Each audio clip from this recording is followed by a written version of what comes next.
Testes అని అంటాం. ఈ టెస్టీస్ అనేటి ఒక పౌచ్ లో స్టోర్ అయి ఉంటుంది. ఆ పౌచ్ ని మనం ఏమని అంటాము? స్క్రోటం అంటాము. మామూలుగా ఈ బాల్ లైక్ స్ట్రక్చర్స్ ని టెస్టీస్ అని అంటాము. కాకపోతే ఈ టెస్టీస్ అనేటివి ఒక పౌచ్ లైక్ స్ట్రక్చర్ లో స్టోర్ అయి ఉంటుంది.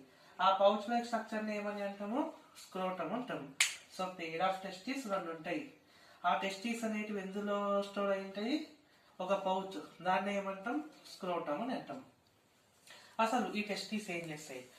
ఇప్పుడు మనకు మేల్ గ్యామెట్ స్పర్మ్ ఉంటుంది, ఫీమేల్ గ్యామెట్ మనకు ఓవం ఉంటుంది. కానీ ఈ రెండు కూడా హార్మోన్స్ అనే వాటి నుంచి రిలీజ్ అవుతాయి. సో మేల్ యొక్క హార్మోన్ ఏది అంటే టెస్టోస్టిరాన్, ఫీమేల్ హార్మోన్ ఏది? ప్రొస్టోజెరాన్. సో మేల్ హార్మోన్ టెస్టోస్టిరాన్ ఏదైతే ఉందో వాటిని ఈ టెస్టీసే ప్రొడ్యూస్ చేస్తాయి.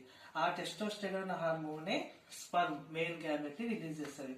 సో టెస్టీస్ ఏం చేస్తాయి? టెస్టోస్టెరాన్